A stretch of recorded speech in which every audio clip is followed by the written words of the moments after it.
विक्रम और वेताल की कहानी। जीवन दान का आदर्श। वेताल ने राजा विक्रमादित्य से कहा, महाराज, कन्नौज में दानशील, सत्यवादी एवं देवी पूजन में तत्पर एक ब्राह्मण रहता था। वह प्रतिग्रह से प्राप्त द्रव्य का दान कर देता था।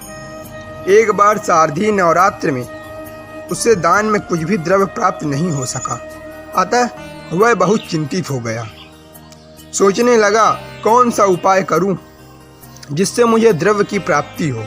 मैंने दुर्गा पूजा में कन्याओं को निमंत्रित किया है, अब उन्हें कैसे भोजन कराऊंगा। वह इसी चिंता में परेशान हो रहा था कि देवी की कृपा से उसे अनायास 5 मुद्राएं प्राप्त हो गईं और उसी से उसने व्रत संपन्न किया। उसने 9 दिनों तक निराहार व्रत किया। उस व्रत के प्रभाव से मरकर उसने देव स्वरूप को प्राप्त किया।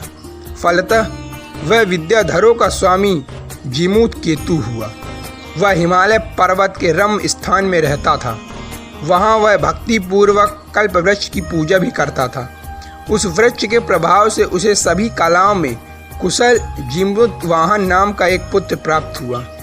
पूर्व जन्म में वह जीमूत वाहन मध्य देश का सूरसेन नामक राजा था। किसी समय वह राजा सूरसेन अखेट के लिए महर्षि वाल्मीकि की निवास भूमि उत्पलावर्त नामक वन में आया। वहाँ चैत्र शुक्ल नवमी को उसने विधिवत राम जन्म की श्री राम नवमी उत्सव किया। उसने महर्षि वाल्मीकि की कुटी में रात्रि जागरण भी किया। राममयी गाथा के श्रवण जन्य पुण्य के प्रभाव से वह सूरसेन राजा ही जीमूत केतु के पुत्र रूप में जीमूत वाहन नामक विद्याधर हुआ। उस महात्मा जीमूत वाहन ने भी कल्पवृक्ष की श्रद्धापूर्वक पूजा की। 1 वर्ष के अंदर ही प्रसन्न होकर उस वृक्ष ने उससे वर मांगने को कहा। इस पर जीमूत वाहन ने कहा, महावृक्ष, मेरा नगर आपकी कृपा से धन धान्य संपन्न हो जाए। कल्पवृक्ष ने नगर को पृथ्वी में सर्वश्रेष्ठ कर दिया। वहाँ कोई भी ऐसा नहीं था जो कल्पवृक्ष के प्रभाव से राजा के समान ना हो गया हो। अनंतर वे पिता और पुत्र दोनों तपस्या के लिए वन में चले गए और अतिशय रमणीय मलयांचल पर कठोर तपस्या करने लगे। राजन, एक दिन राजा मलध्वज की पुत्री कमलाक्षी शिव की पूजा के लिए अपनी सखियों के साथ शिव मंदिर में आई। उसी समय जीमूत वाहन भी पूजा के लिए मंदिर में पहुंचा। सभी अलंकारों से अलंकृत दिव्य राजकन्या को देखकर उसे प्राप्त करने की इच्छा जीमूत वाहन को जागृत हुई तथा इसके लिए उसने प्रार्थना भी की। अंत में कन्या के पिता मलध्वज ने जीमूत वाहन से उसका विवाह कर दिया। राजा मलध्वज का पुत्र विश्वासु एक दिन अपने बहनों जीमूत वाहन के साथ गंधमादन पर्वत पर गया। वहां उसने नर नारायण को प्रणाम किया। उसी शिखर पर भगवान विष्णु का वाहन गरुड़ आया। उस समय शंखचूर नाग की माता, जहां जीमूत वाहन था, वहां विलाप कर रही थी। स्त्री के करुण क्रंदन को सुनकर दीन वत्सल जीमूत वाहन दुखी होकर शीघ्र ही वहां पहुंचा। वृद्धा को आश्वासन देकर उसने कहा, तुम क्यों रो रही हो? तुम्हें क्या कष्ट है? वह बोली, देव, आज मेरा पुत्र गरुड़ का भक्ष बनेगा। उसके वियोग के कारण दुख से व्याकुल होकर मैं रो रही हूँ। यह सुनकर राजा जीमूत वाहन गरुड़ शिखर पर गया। गरुड़ उसे अपना भक्ष समझकर पकड़कर आकाश में ले गया। जीमूत वाहन की पत्नी कमलाक्षी आकाश में गरुड़ के द्वारा भक्षण किए जाते हुए अपने पति को देखकर दुख से विलाप करने लगी। परंतु बिना कष्ट के खाए जाते उस जीमूत वाहन को मानव रूप में देखकर गरुड़ डर गया और जीमूत वाहन से कहने लगा, तुम मेरे भक्ष क्यों बन गए? इस पर उसने कहा, शंखचूर नाग की माता बड़ी दुखी थी। उसके पुत्र की रक्षा के लिए मैं तुम्हारे पास आया।